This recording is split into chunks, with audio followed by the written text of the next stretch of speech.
नमस्ते, स्वागत है आपका मम्मी ट्यूबर में। आज के इस वीडियो में हम जनरल नॉलेज जीके ओलंपियाड के बारे में डिस्कस करेंगे। टॉपिक्स क्या हो सकते हैं, कौन से ऑर्गेनाइजेशंस कंडक्ट कराती हैं, क्वेश्चंस कैसे आते हैं, थोड़ी सी टिप्स रहेंगी। तो ये वीडियो आप एंड तक ज़रूर देखिएगा। साथ में ही मैं एक बिल्कुल ऑनेस्ट रिव्यू करने वाली हूँ ये ओसवाल बुक्स की जनरल नॉलेज ओलंपियाड बुक्स का। सो ये है one for all olympiad for class 1 and ये दूसरी वाली है one for all concept wise class 1 general knowledge के लिए। नाउ ये बुक्स मेरे पास ऑलमोस्ट 1 मंथ से हैं और इन बुक से मैंने अपनी 6.5 years की डॉटर को 2 चैप्टर्स भी कराए हैं। उसके बाद जो भी मुझे अच्छी चीज़ें लगी हैं इस बुक में वो मैं बताऊंगी एंड जो भी मुझे कमियां लगी हैं मैं वो भी बताऊंगी। वीडियो शुरू करने से पहले ये इन्फॉर्मेशन है कि मैं एक प्री स्कूल टीचर हूँ, साथ में ही एक सर्टिफाइड फोनिक्स ट्रेनर हूँ। मेरे ऑनलाइन क्लासेस चलते हैं जो कि ऑलमोस्ट पूरे वर्ल्ड से बच्चे अटेंड करते हैं। एक बैच शुरू हो रहा है 5 to 8 years के एज ग्रुप के लिए एंड वो 19 दिसंबर से है। एक बैच करीब 4 to 5 years के एज ग्रुप के लिए शुरू हो रहा है, वो भी 19 दिसंबर 2022 से है एंड एक एडल्ट्स के लिए वर्कशॉप है। तो अगर आप एक प्री स्कूल टीचर हैं या एक होम स्कूलिंग मॉम हैं, पेरेंट हैं या फिर आप अपने खुद के ट्यूशन्स खोलना चाहते हैं फोनिक्स के, तो आप इसको अटेंड कर सकते हैं। ये वर्कशॉप होगी 6 दिसंबर 2022 से। आपको और डिटेल्स चाहिए इन तीनों में से किसी भी बैच के लिए तो प्लीज़ मुझे mummytuber.india@gmail.com पे ईमेल ड्रॉप करिए। तो इन ओलंपियाड्स के सिलेबस के टॉपिक्स क्या क्या होते हैं? टॉपिक्स जो आपके बच्चे की ईवीएस जीके की बुक में होते हैं वही होते हैं।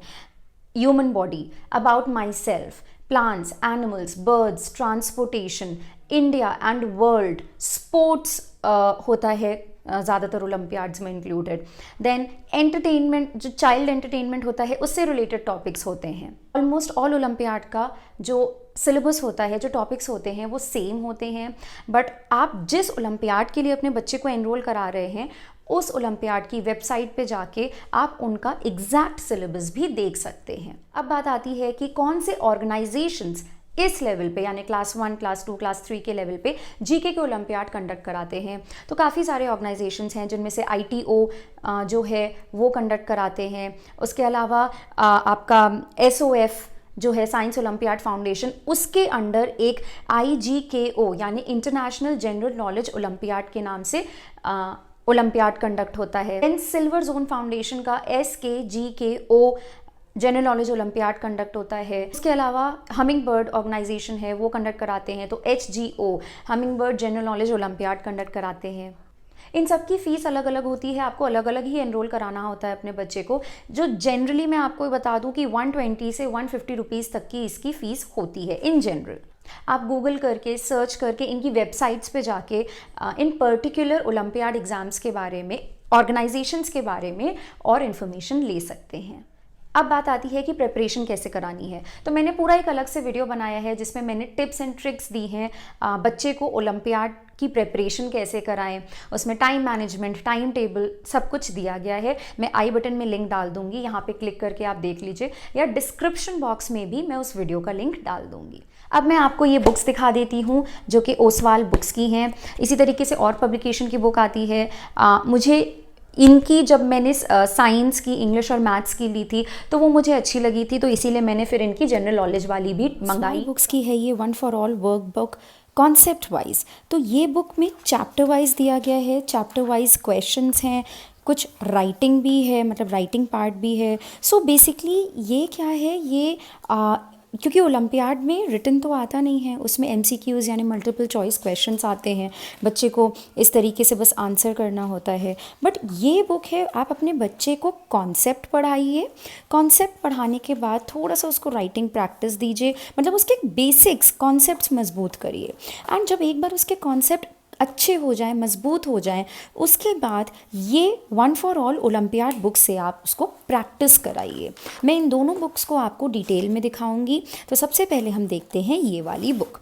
तो अब ये देखिए, ये है माइंड मैप्स वाला पेज। माइंड मैप्स में जैसे मी एंड माई वर्ल्ड है, me and others in my world, ये टॉपिक है अबाउट माई सेल्फ। तो उसमें मी यानी अगर हम अपनी बात करें क्या क्या हो सकता है, हमारी बॉडी के बारे में हो सकता है, about family, about me, my neighbourhood, my community members जो हमें हेल्प करते हैं, places of worship, my clothes, my home, my food, ये चीज़ें हो सकती हैं। तो ये माइंड मैप में शॉर्ट में सब कुछ है कि अगर हम me and others in my world यानी अबाउट माई सेल्फ पढ़ रहे हैं तो क्या क्या टॉपिक्स हो सकते हैं।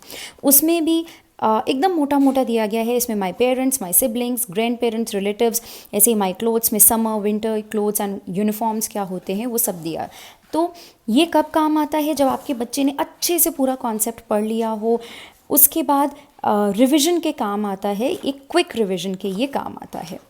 देन डिस्क्रिप्टिव क्वेश्चंस हैं थोड़े से। सो ब्लूम्स टैक्सोनॉमी में बेस्ड हैं, यानी कि रिमेंबरिंग, अंडरस्टैंडिंग एंड उसकी कितनी नॉलेज है क्वेश्चन सॉल्व करने के लिए। एंड एक ये देखिए, ये ओसवाल बुक्स में ही मुझे मिला, मतलब और पब्लिकेशंस के आती हैं उसमें नहीं मिला, ये निमोनिक्स। ना निमोनिक्स क्या आता है? बच्चे को कई बार आप कोई कॉन्सेप्ट लर्न कराते हैं, इतने लंबे होते हैं ना कि शुरू का तो बच्चा याद रखता है, एंड का भूल जाता है। तो निमोनिक्स क्या है? अब जैसे आपने बच्चे को याद करा है 10 फिंगर्स हैं, आपके 10 टोज़ हैं, 2 ईयर्स हैं, उसको कैसे याद कर सकता है? 10 10 2 एंड 1 2 दैट 2 2। अब सिर्फ इतना ये शुरू का ये लर्न कर ले तो शुरू के में ही अगर उसको याद आ गया ना तो बाकी का उसको याद आ जाएगा। एंड ये बच्चे के साथ नहीं, हमारे साथ भी कई बार होता है कि हमें बस कोई पहली लाइन याद दिला दे या पहला वर्ड याद दिला दे और बाकी हम पूरे बड़े बड़े पैराग्राफ्स बोल सकते हैं। बीच बीच में ये QR कोड्स दिए गए हैं, स्कैन करिए। एंड ये कई बार किसी वेबसाइट पे खुलेंगे या फिर आपको कोई आर्टिकल ऐसा मिलेगा जो काफ़ी इन्फॉर्मेटिव होगा, या फिर कई बार वीडियोस पे भी खुलेंगे, यूट्यूब वीडियोस पे भी खुलेंगे जो आपके लिए काफ़ी हेल्पफुल रहेंगे। ओके, एंड ये जो क्वेश्चन है इनका सोल्यूशन देखना है, इनके आंसर्स देखने हैं। अगेन ये QR कोड स्कैन करिए और आपको डिटेल्ड सोल्यूशंस मिल जाएंगे ये सारी वर्कशीट्स के। So now second chapter plants and animals, again वही चीज़ें, कॉन्सेप्ट ओवरव्यू। तो पहले आप अपने बच्चे के स्कूल में जो पढ़ाया है, उसकी बुक में जो पढ़ाया है वो अच्छे से पढ़ाइए। अगेन क्योंकि ये कॉन्सेप्ट रिव्यू है तो शॉर्ट में वापस से ये कॉन्सेप्ट आप बच्चे को रिवाइज़ कराइए, इसके थ्रू दिखा के रिवाइज़ कराइए। उसके बाद फाइनली आप उसको क्वेश्चंस कराइए। सो इसमें चैप्टर वाइज हैं and plants and animals, earth and environment, ये साइंस एंड टेक्नोलॉजी। अब ये देखिए, जैसे ये सब जो चीज़ें होती हैं ना, ये ओलंपियाड में पूछी जाती हैं कई बार एंड बच्चे के स्कूल बुक्स में आपको ये नहीं मिलेंगी। उस टाइम पे इस तरीके की बुक्स हेल्पफुल होती हैं जहाँ पे ये एक्स्ट्रा चीज़ें दी जाती हैं जो कि प्रिपरेशन में हेल्प करती हैं। ओके, पजल्स वगैरह हैं।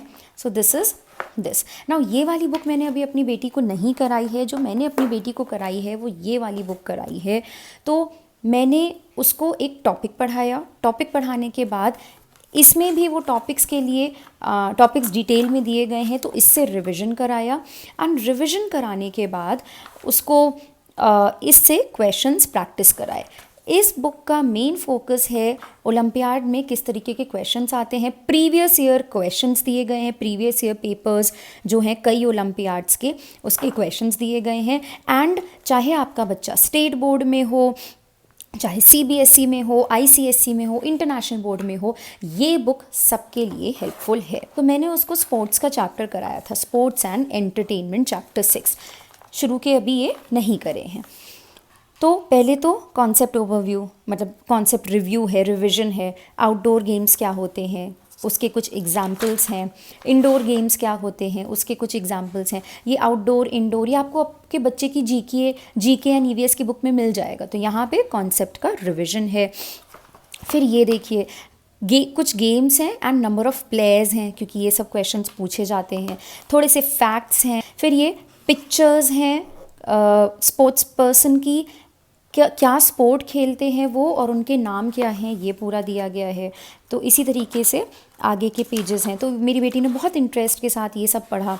और कई बार मुझे लगा, वैसे तो पिक्चर्स देखिए काफ़ी क्लियर हैं, बट कई बार मुझे लगा कि नहीं, मैं इसको अलग से भी और दिखा सकती हूँ। जैसे ये PV सिंधु की पिक्चर, ये शायद इनको थोड़ा और क्लोजअप देना चाहिए था, बड़ा देना चाहिए था। तो ये एक पिक्चर क्लियर नहीं थी तो मैंने उसको फ़ोन पे दिखाया कि ये PV सिंधु हैं, ये बैडमिंटन प्लेयर हैं। मल्टीपल चॉइस क्वेश्चंस, तो ये character shown in the picture appears in the animated movie, तो ये बताना है कि कौन सी मूवी का है। अलादीन लेवल 2 है, तो लेवल 2 में क्वेश्चंस इसी सब पे बेस्ड होते हैं जो ये सारे टॉपिक हैं, बट वही है कि ट्विस्ट करके आते हैं, थोड़े घुमा के वो पूछते हैं, ठीक है। सो फॉर एग्जाम्पल अब ये question number 7, match the columns and select the correct option. So A ये बैट से मैच किया, बी को हॉकी स्टिक से, बैडमिंटन को ये शटल कॉक से। उसके बाद सब कॉम्बिनेशंस दिए गए हैं, इसमें से वो कॉम्बिनेशन सिलेक्ट करना है। तो जैसे आप देख सकते हैं यहाँ पे लिखा हुआ है, तो मुझे अपनी बेटी को बताना पड़ा कि देखो ए का आपने 2 किया, ये उसने खुद किया बट ये मुझे बताना पड़ा, ए का 2 किया, बी का 3 किया, सी का 1, ऐसे लिख लो, ठीक है। और फिर देख लो कि ये सेम कहाँ पे दिया है, उसको मैच कर लो। तो ऐसा नहीं है कि आपके बच्चे ने एक बार टॉपिक पढ़ा और उसके बाद क्वेश्चंस किए, बस उसका चैप्टर हो गया। आप फिर से इरेज कराओ, फिर से उसको ये कराओ। अगर आप ओलंपियाड की प्रिपरेशन करा रहे हो तो आपको ये सब कुछ एटलीस्ट 2 से 3 बार तो कराना ही पड़ेगा। देन ये देखिए, जो मैं कमियों की कुछ बात कर रही थी, पहली बात तो पिक्चर्स थोड़े से और क्लियर होने चाहिए थे, क्लोजअप होना चाहिए था स्पोर्ट्स पर्सन का। एंड सेकंड, अब ये क्वेश्चन जब आया, how many names of cartoon characters are hidden in the given grid, ठीक, आधी ग्रिड इधर है, आधी ग्रिड इधर है। अगर आप कोई भी ग्रिड में कोई भी नाम ढूंढ रहे हो, फ्रूट्स, वेजिटेबल्स या किसी का भी नाम, तो आपको पूरी ग्रिड यहीं पे देनी चाहिए, तभी तो बच्चा मतलब फाइंड करेगा। ये प्रिंटिंग की जो मिस्टेक्स है ना, प्लीज़ ओसवाल बुक्स इस पे ध्यान दीजिए, बिकॉज इस तरीके तो काफ़ी प्रॉब्लम हो जाएगी। तो ये फिर मैंने उसको ये क्वेश्चन ही छुड़वा दिया कि आप ये मत करो, जब मैं ये ग्रिड कंप्लीट कर दूंगी तब आप उसको करना। आंसर की यहीं पे नहीं दिया, मतलब सारे क्वेश्चन जब ख़त्म हो गए हैं तब दिया है, जो कि अच्छी बात है, जिससे कि बच्चा आंसर्स ना देख पाए। एंड एक्सप्लेनेशन के साथ दिया है।